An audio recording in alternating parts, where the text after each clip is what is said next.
అదేమ్మా బాగా చెప్పారు, చాలా బాగా చెప్పారు మీరు. అది కేంద్ర ప్రభుత్వ ఆధీనంలో బీజేపీ వాడు ప్రణాళిక తెగించి నిలబడిన ఎలక్షన్. కనీసం ఒక ఎఫ్ఐఆర్ కూడా లాంచ్ చేయలేపారు బీజేపీ వాళ్ళు. చెక్ చేసుకోండి ఒకసారి, పొత్తులోనే ఉన్నారు కదా. ఏమంటే ఒక్క కంప్లైంట్ కూడా ఇవ్వలేదు కదా, ఒక్క కంప్లైంట్ కూడా ఇవ్వలేపారు కదా. ఎంతమంది అధికారులు సస్పెండ్ అయ్యారండి? ఎంతమంది అధికారులు సస్పెండ్ అయ్యారు? అది కూడా మీరు కన్వీనియంట్ గా మర్చిపోతే ఎట్లా? ఎవరు కన్వీనియంట్ గా మర్చిపోయారు? ఎవరు సస్పెండ్ అయ్యారు? ఏ అధికారులు సస్పెండ్ అయ్యారు? కేంద్ర బలగాల ఆధీనంలో జరిగిన బై ఎలక్షన్ అది. నేను క్రాస్ టాక్ చేస్తే అసలు ఈ జీవితంలో మాడలేరు మీరు. ఒక నిమిషం ఆగండి. బై ఎలక్షన్ కేంద్ర ప్రభుత్వ బలగాలతోనూ కేంద్ర ప్రభుత్వ ఎలక్షన్ కమిషన్ ఆధ్వర్యంలో జరిగిన ఎంపీ ఎలక్షన్ అది. ఆ రోజు మీరు అన్నట్టు టూరిస్టులు వచ్చారు. ఇవన్నీ ఏంటంటే మీతో కాక పనబాక లక్ష్మి గారు ఆ రోజు నిలబడ్డారు తెలుగుదేశం పరంగా.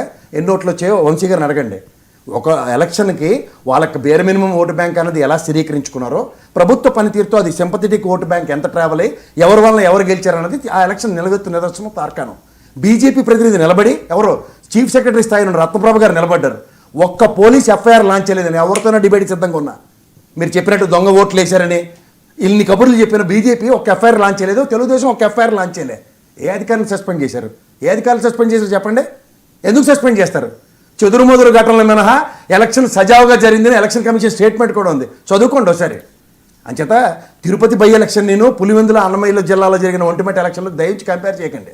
ఎందుకంటే స్థానికంగా 48 గంటల ముందు 24 గంటల ముందు స్థానికేతరులు నియోజకవర్గంలో ఉండకూడదన్న ప్రాథమిక అవగాహన లేకుండా కేబినెట్ మంత్రి అక్కడ తన్నుకుంటూ ఓట్లేయించిన ఉదంతాలు సాధారణంగా కనబడుతుంటే మీరు ఇందాక చాలా కన్వీనియంట్ అన్నారు చూడండి.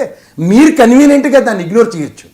బద్వేల ఎలక్షన్లో మీరు బీజేపీకి సహాయ సహకారాలు అందిస్తే బై ఎలక్షన్లో మొహంకి 0.85% కూడా దిక్కు దివాలని బీజేపీ వాడికి 20,000 ఓట్లు వచ్చాయి. గమనించుకోండి.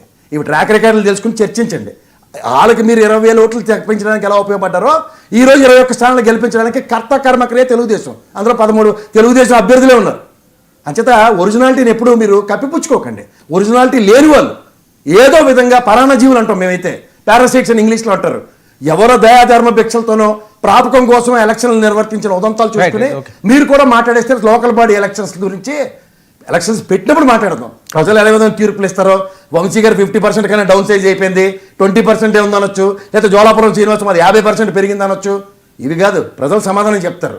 గెలిపోవటంలో వాళ్ళ దగ్గర 23 స్థానాలు ఇచ్చినప్పుడు కూడా ఒక ప్రాంత పార్టీ స్థిరంగా ఉన్నందుకు వాళ్ళకి ఓటు బ్యాంక్ ఎలా స్థిరీకరించబడిందో, ఇదే ప్రాంతంలో 10 సంవత్సరాలు మీతో పాటు ఇదే రాజకీయం చేస్తున్న ఒక పార్టీకి గెలిపోవటంకి అతీతంగా 11 స్థానాలు ఇచ్చిన 40% ఓటు బ్యాంక్ ఎలా స్థిరీకరించబడిందో, అక్కడ మీ ప్రస్థానం ఎలా లేదో ఒక్కసారి అంతరాత్మను ప్రశ్నించుకుంటే చాలా సులువు అవుతుంది, చాలా కన్వీనియంట్గా కూడా ఉంటుంది మనం మాట్లాడడానికి.